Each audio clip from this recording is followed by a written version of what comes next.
அஸ்ஸலாமு அலைக்கும் வரஹ்மத்துல்லாஹி வபரகாத்துஹ். கண்ணியத்திற்குரிய அல்லாஹ்வின் நல்லடியார்களே, இந்த வீடியோவில் காணப்படும் அனைத்து படங்களும் கற்பனை கருவியாக உருவாக்கப்பட்டவையாகும். இவை ஒரு குறிப்பிட்ட நிகழ்வை அல்லது நபரை பிரதிபலிக்காது. வீடியோவின் நோக்கம் மார்க்க கல்வி மற்றும் விழிப்புணர்வு மட்டுமே. இத்திகாப் என்பது அரபு மூல வார்த்தையான அகாப்பா என்பதிலிருந்து இத்திகாப் உருவானது. இதன் பொருள் தங்கியிருத்தல், தங்குதல் அல்லது ஏதாவது ஒன்றில் கவனம் செலுத்துதல் என்பதாகும். இத்திகாப் என்பது இஸ்லாத்தில் ஒரு ஆன்மீக நடைமுறையாகும். அங்கு ஒரு முஸ்லிம் தனது நேரத்தை வழிபாடு, பிரார்த்தனை மற்றும் தியானத்திற்கு அர்ப்பணிக்கும் நோக்கத்துடன் மசூதியில் தங்களை ஒதுக்கிக் கொள்கிறார். இந்த நடைமுறை ரமழானின் கடைசி 10 நாட்களில் மிகவும் முக்கியத்துவம் வாய்ந்தது.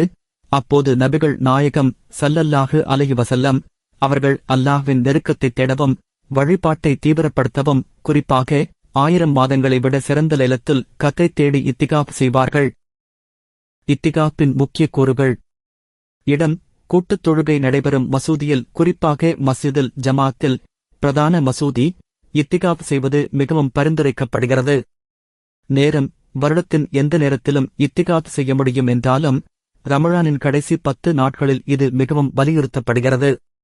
நோக்கம்: அல்லாஹ்விடம் நெருக்கத்தைத் தேடவும், பிரார்த்தனை செய்யவும், தியானிக்கவும், மன்னிப்பு தேடவும், தங்கள் நேரத்தை அர்ப்பணிக்கவும் தனிநபர் விரும்ப வேண்டும். இத்திகாப் செய்வது எப்படி? மசூதியில் தனிமை: இத்திகாப்பின் முக்கிய அம்சங்களில் ஒன்று வெளி உலகத்திலிருந்து உடல் ரீதியாக தனிமைப்படுத்தல் ஆகும். இத்திகாப் செய்பவர் மசூதிக்குள் இருக்க வேண்டும். மேலும் அவசரத் தேவைகளைத் தவிர குளியலறையை பயன்படுத்துவது அல்லது யாரும் அதை அவர்களுக்கு கொண்டு வரவில்லை என்றால் சாப்பிடுவது போன்றவை, தேவையற்ற எதற்கும் வெளியே செல்வதை தவிர்க்க வேண்டும். வழிபாட்டில் கவனம் செலுத்துங்கள்: இத்திகாப்பில் இருப்பவர் இதில் கவனம் செலுத்த வேண்டும். சலா, தஜ்ஜுத், இரவு தொழுகை மற்றும் கியாமுல் லைல், தன்னார்வ இரவு தொழுகை போன்ற கூடுதல் பிரார்த்தனைகள் உட்பட வழக்கமான பிரார்த்தனைகளைச் செய்தல். தீர்: அல்லாஹ்வை நினைவு கூர்தல், அல்லாஹ்வின் பிரார்த்தனைகள் மற்றும் துதிகளை ஓதுவதன் மூலம் திக்ரில் ஈடுபடுதல். குர்ஆனை படித்து சிந்தித்தல், குர்ஆனை ஓதுவதில் நேரத்தைச் செலவிடுதல் மற்றும் அதன் அர்த்தங்களைப் பற்றி சிந்தித்தல். துஆ: மன்னிப்பு மற்றும் வழிகாட்டுதலுக்காக அல்லாஹ்விடம் கேட்பது. கவனச்சிதறல்களைத் தவிர்த்தல்: இத்திகாப் உள்ள நபர் தேவையற்ற சமூகமயமாக்கல், உலக உரையாடல்களில் ஈடுபடுதல் அல்லது முதன்மையான கவனம் வழிபாடு மற்றும் சிந்தனையிலிருந்து திசைதிருப்பும் எந்தவொரு செயல்களையும் தவிர்க்க வேண்டும். மசூதியில் தங்குதல்: இத்திகாப் இருக்கும் காலம் முழுவதும் அந்த நபர் மசூதியிலேயே இருக்க வேண்டும். சரியான காரணமின்றி மசூதியை விட்டு வெளியேறுவது இத்திகாப்பை மீறும். இத்திகாப் துண்டித்தல்: அவசரமற்ற காரணங்களுக்காக ஒருவர் மசூதியை விட்டு வெளியேறினால் இத்திகாப் துண்டிக்கப்படலாம். அவர்கள் உணவுக்காகவோ அல்லது ஒருவரை பார்க்கவோ அது ஒரு தேவையாக இல்லாவிட்டால் புறப்பட்டாலும் அது தனிமையை உடைக்கும்.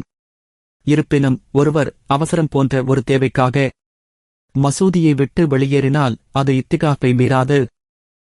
இத்திகாப்பின் முக்கியத்துவம்: அல்லாஹ்வின் கருணையைத் தேடுதல். இத்திகாப் என்பது வழிபாடு, மனந்திரும்புதல் மற்றும் பிரார்த்தனையை தீவிரப்படுத்துவதற்கான ஒரு வழியாகும். இது உலகின் கவனச்சிதறல்களிலிருந்து துண்டிக்கப்பட்டு அல்லாஹ்வை வணங்குவதில் மட்டுமே கவனம் செலுத்துவதற்கான நேரம். ஆன்மீக சுத்திகரிப்பு: இது ஒருவரை ஆன்மீக ரீதியாக மீட்டமைக்கவும், வழிபாட்டை அதிகரிப்பதன் மூலமும், உலக கவனச்சிதறல்களை குறைப்பதன் மூலமும் தன்னை தூய்மைப்படுத்தவும் அனுமதிக்கிறது. இது சுய ஒழுக்கம் மற்றும் பொருள் ஆசைகளிலிருந்து விலகுவதற்கான ஒரு வடிவமாக செயல்படுகிறது.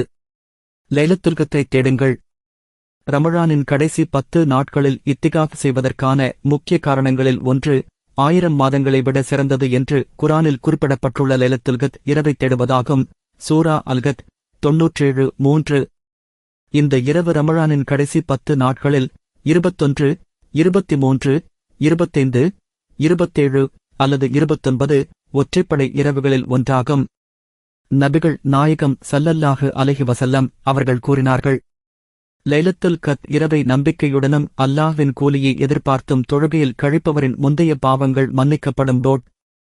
நபியின் நடைமுறையை பின்பற்றுதல்: நபிகள் நாயகம் ஸல்லல்லாஹு அலைஹி வஸல்லம் அவர்கள் ஒவ்வொரு ஆண்டும் ரமழானின் கடைசி 10 நாட்களில் இத்திகாப் செய்து முஸ்லிம்கள் பின்பற்றுவதற்கு ஒரு முன்மாதிரியை அமைத்துக் கொடுத்தார்கள். அதிகரித்த வெகுமதி: இத்திகாப் செய்வது ஒருவரின் வெகுமதியைப் பெருக்கி அல்லாஹ்விடம் நெருக்கத்தைப் பெறுவதற்கான ஒரு வழியாகும்.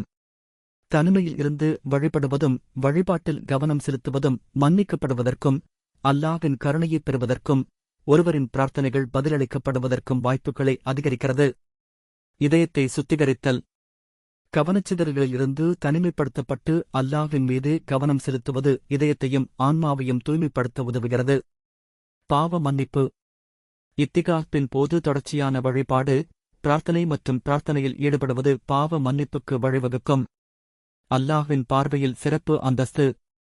இத்திகாப் என்பது அல்லாஹ்வுக்கு தக்வா மற்றும் நேர்மையின் ஒரு வடிவமாகும், மேலும் அதை உண்மையாகச் செய்பவர்களுக்கு அல்லாஹ்வால் மிகுந்த வெகுமதி அளிக்கப்படுகிறது. நபிகள் நாயகம் ஸல்லல்லாஹு அலைஹி வஸல்லம் அவர்கள் கூறினார்கள், யார் அல்லாஹ்வின் திருப்தியை நாடி இத்திகாப் இருப்பதற்காக மசூதியில் தங்குகிறாரோ அவருடைய முந்தைய பாவங்கள் மன்னிக்கப்படும். இத்திகாப் என்பது இஸ்லாத்தில் ஒரு சக்தி வாய்ந்த நடைமுறையாகும். இது முஸ்லிம்கள் தங்கள் பக்தியை அதிகரிப்பது, அல்லாஹ்வின் கருணையைத் தேடுவது மற்றும் லைலத்துல் கத்ரை தேடுவது போன்ற நோக்கங்களுடன் வழிபாடு மற்றும் ஆன்மீக சிந்தனைக்காக தங்களை தனிமைப்படுத்த அனுமதிக்கிறது. இது ஆன்மாவை தூய்மைப்படுத்தவும் உலக கவனச்சிதறல்களிலிருந்து துண்டிக்கவும் அல்லாஹ்வுடனான உறவை புதுப்பிக்கவும் ஒரு வாய்ப்பாகும். குறிப்பாக ரமழானின் கடைசி 10 நாட்களில் இத்திகாப் செய்வது வழிபாட்டை தீவிரப்படுத்தவும் படைப்பாளரிடம் நெருங்கி வரவும் ஒரு வழியாகும்.